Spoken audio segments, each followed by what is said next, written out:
tentang lotio. Adapun fungsi dari masing-masingnya yaitu yang pertama mentol untuk anti iritasi, asid salisil untuk keratolitikum atau antifungi, kalamin untuk antiseptikum, zinc oksid untuk antiseptikum lokal, talkum, gliserin, dan alkohol untuk zat tambahan. Untuk penimbangan bahannya bisa kita lihat sendiri, masing-masing bahan ini dilebihkan 20% karena untuk pencegahan kekurangan bobot. Etiket yang digunakan yaitu warna biru karena untuk pemakaian luar.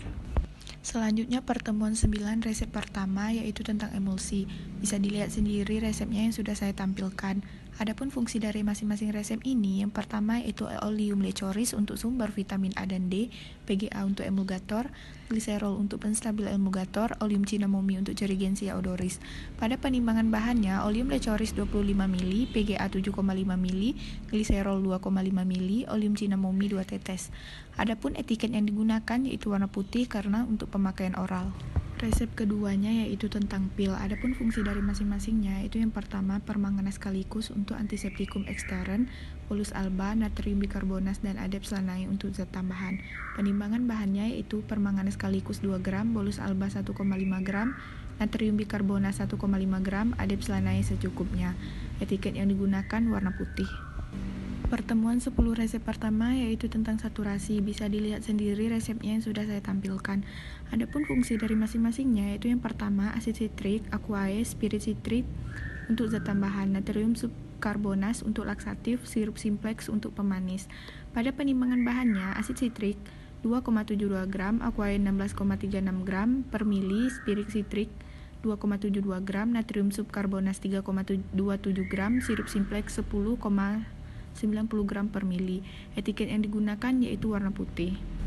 Resep kedua yaitu tentang tetes oral. Bisa dilihat sendiri resepnya yang sudah saya tampilkan. Di sini terdapat juga resep standarnya. Fungsi dari masing-masing bahannya yaitu yang pertama iodium sebagai sampel, kalium iodida sebagai pereaksi. Penimbangan bahannya bisa dilihat dan dibaca sendiri. Pertemuan 11 resep pertama yaitu tentang infusa. Bisa dilihat sendiri resepnya yang sudah saya tampilkan.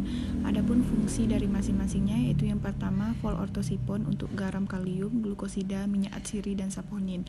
Heksamini untuk antiseptikum saluran kemih. Pada penimbangan bahan bisa dilihat dan dibaca sendiri. Etiket yang digunakan yaitu warna putih. Resep kedua yaitu tentang netralisasi larutan. Bisa dilihat sendiri resepnya yang sudah saya tampilkan. Adapun fungsi dari masing-masingnya yaitu yang pertama asetosal untuk analgetikum dan antipiretikum, kalsium karbonat untuk antasidum, natrium bromida untuk sedatifum, sirup simplex, dan oleum mentaipip untuk zat tambahan. Penimbangan bahannya bisa dilihat sendiri yang sudah saya tampilkan. Etiket yang digunakan yaitu warna putih. Pertemuan 12 resep pertama yaitu tentang solutio. Bisa dilihat sendiri resep yang bersangkutan dan resep standarnya yang sudah saya tampilkan. Adapun fungsi dari masing-masingnya yaitu yang pertama asid borit untuk antiseptikum ekstern, aquades untuk zat tambahan. Penimbangan bahannya bisa dilihat sendiri juga. Etiket yang digunakan yaitu warna putih. Resep kedua yaitu mixtura. Bisa dilihat sendiri resep yang bersangkutan dan resep standarnya yang sudah saya tampilkan. Adapun fungsi dari masing-masingnya yaitu yang pertama amonium klorida, sukus liquid, dan aquades untuk zat tambahan. Penimbangan bahannya bisa dilihat sendiri juga. Etiket yang digunakan yaitu warna putih karena untuk pemakaian oral. Pertemuan 13 resep pertama yaitu tentang eliksir. Bisa dilihat sendiri resep yang bersangkutan dan resep standarnya yang sudah saya tampilkan. Adapun fungsi dari masing-masingnya yaitu yang pertama paracetamol untuk analgesik dan antipiretik, gliserol, aquades untuk zat tambahan, alkohol untuk zat pengawet.